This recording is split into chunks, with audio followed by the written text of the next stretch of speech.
The tiny house had been sitting at the edge of town for nearly 20 years, leaning slightly to one side as if even the ground beneath it had given up. Its windows were cracked, its paint had faded to a dull gray, and weeds had swallowed most of the narrow path leading to its crooked front door. Everyone knew the place. Children dared each other to touch its rusty mailbox, neighbors called it an eyesore, and grown adults joked that whoever bought it would probably need to spend more money tearing it down than it was worth. So when 38-year-old Emily Carter walked into the county auction and purchased that same house for exactly $1, the room erupted in laughter. Emily didn't laugh with them. She simply folded the receipt carefully, slipped it into her worn purse, and stared at the photograph of the house attached to the deed. Because Emily wasn't buying an abandoned house. She was buying the last promise her mother had ever made. Before we continue, if you believe in kindness, second chances, and the idea that sometimes the smallest things can carry the biggest stories, please take a moment to like this video, share it with someone who needs a little hope today, and subscribe to Kindness Corner. Your support helps us bring more emotional stories like this one to people who need them. Emily had not always been the kind of woman people overlooked. 10 years earlier, she had been a young mother with a modest apartment, a steady job at a bakery, and a little daughter named Lily who believed her mother could fix anything. But life had a way of taking things one piece at a time. First came the death of Emily's husband in a highway accident. Then came the medical bills. Then the bakery closed. Emily moved into a smaller apartment, worked 2 jobs, and learned to smile even when she was exhausted. She raised Lily alone, saving every spare dollar for her daughter's future while quietly putting her own dreams aside. Her mother, Margaret, had been the one person who always reminded Emily that poverty was not the same thing as failure. Margaret had lived in a small house outside town and spent her final years gardening, sewing, and collecting old photographs. She died quietly one winter morning, leaving Emily almost nothing financially. There was no large inheritance, no valuable jewelry, and no bank account waiting to change their lives. There was only a handwritten note that Emily found inside an old cookbook. The note contained just one sentence: "If they ever try to sell the little house, remember that your father never wanted you to lose it." Emily had no idea what it meant.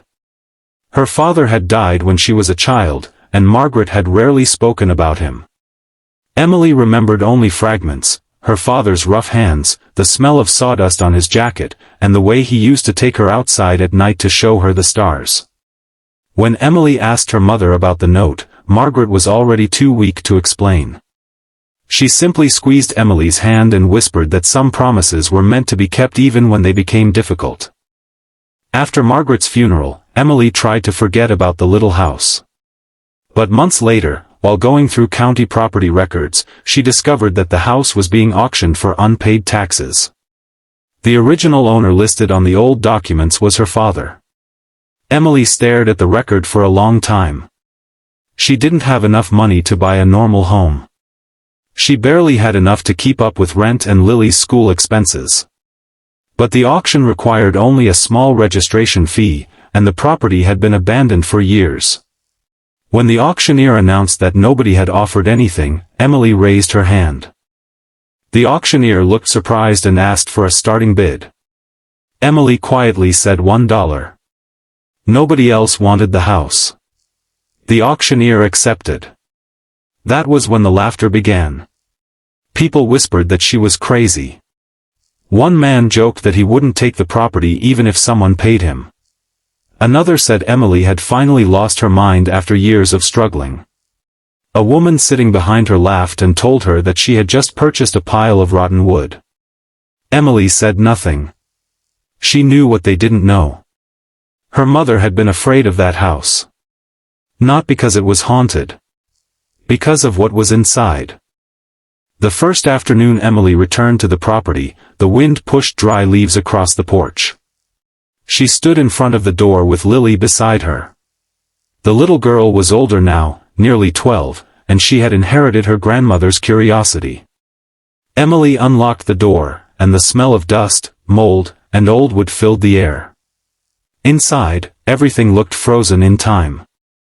There was a small kitchen with yellowed cabinets, a broken table, and an old iron stove. A narrow hallway led to 2 tiny bedrooms. In the living room stood a dusty rocking chair that Emily remembered from childhood. She touched its wooden arm and suddenly remembered sitting there while her father read her stories. For the first time in years, she cried. Not because the house was beautiful. Because for a few seconds, she felt like she was 8 years old again. Emily and Lily spent the next several weeks cleaning the property. They repaired what they could, replaced broken glass with inexpensive panels, scrubbed the floors, and pulled weeds from the yard. Emily sold an old piece of furniture to pay for paint. Lily planted flowers along the porch. Slowly, the ugly little house began to look less like a ruin and more like a home. But Emily hadn't forgotten the note. One evening, while repairing a loose section of wooden flooring in the hallway, Lily noticed that one of the boards sounded hollow. Emily froze. She knelt down and ran her fingers along the edge. The board had been nailed down recently compared with the rest of the floor. She removed it carefully. Beneath it was a small metal box. Emily's heart began pounding. The box was old, blackened with age, and secured with a tiny rusted lock. There was no key. After several minutes, Emily managed to open it with a screwdriver. Inside was a collection of photographs, letters, a small silver pendant, and an envelope bearing her father's handwriting. Emily recognized it immediately. Her hands began to shake. She opened the envelope. The letter was dated 3 months before her father died. He wrote about the house, about Margaret, and about Emily. But there was something else. He explained that years earlier, before Emily was born, he had discovered that the company he worked for was illegally dumping toxic waste near the town's water supply. He had tried to report it. His employer threatened him and offered him money to remain silent. He refused. According to the letter, several families had already become sick, and the company had been paying officials to bury the evidence. Her father had secretly collected documents proving what had happened. He had hidden those documents inside the tiny house because he believed the property would be searched if anyone suspected he had kept them elsewhere. Emily turned the page. The final paragraph changed everything. Her father wrote that if he ever died before the truth came out, the documents should eventually be given to someone trustworthy. He feared that speaking publicly would put Margaret and Emily in danger. He promised that one day, when Emily was old enough and safe enough, she should know why he had fought so hard. Emily sat on the dusty floor, holding the letter against her chest. Her father had not abandoned them. He had been protecting them. But the discovery raised an even bigger question. Why had her mother never revealed the truth? The answer was in another letter. Margaret had continued hiding the evidence for decades because the company involved was still powerful. She had been afraid that if the truth came out carelessly, Emily could become a target. She had waited until she knew she was dying, then left the clue in the cookbook. Emily spent the entire night reading. There were names, dates, photographs, receipts, copies of internal documents, and one old newspaper article describing her father's death as an unfortunate accident. Emily suddenly realized that her father had never been able to tell his side of the story. The next morning, she took the documents to a lawyer. Within weeks, investigators became involved. The evidence inside the $1 house reopened an old case that everyone had forgotten. Former employees came forward. Retired officials were questioned. Families who had spent years wondering why loved ones had become sick finally learned that they had not imagined what happened. The company that once seemed untouchable was forced to answer for what it had done decades earlier. And then something unexpected happened. The town that had laughed at Emily began to change. People who had called her foolish now stopped by her little house. Some brought flowers. Others brought food. One elderly man admitted that Emily's father had once helped his family when nobody else would. A woman who had laughed at the auction came to apologize and confessed that her own brother had been one of the workers affected by the company's actions. Emily never became rich from the discovery. She didn't need to. The truth was worth more than money. The town eventually created a small memorial for the families affected by the scandal. Emily donated the remaining documents to a local historical archive. She kept only her father's letter and the silver pendant. But the little house became something far more important. It became a place where people gathered. Emily repaired the final room and turned it into a small community space where children could read, elderly people could share stories, and families who were struggling could find donated food and clothing. She called it Margaret's house. Years later, people would drive past it and hardly recognize the building that had once looked like a collapsing shack. The porch was freshly painted. Flowers grew along the walkway. Warm light glowed through the windows every evening. And on the front wall was a small wooden sign that read, "Sometimes the smallest doors hide the biggest truths." Emily's daughter Lily eventually went to college. She studied law, inspired by the story of the grandfather she never knew. Whenever people asked why she chose that path, she told them that her family had learned an important lesson: justice does not always arrive loudly. Sometimes it waits quietly beneath a loose floorboard, inside a forgotten box, in a house nobody wants. Emily kept the auction receipt framed above her desk. $1. That was all she had paid for the property. But she often looked at that number and smiled because she knew the house had never really cost $1.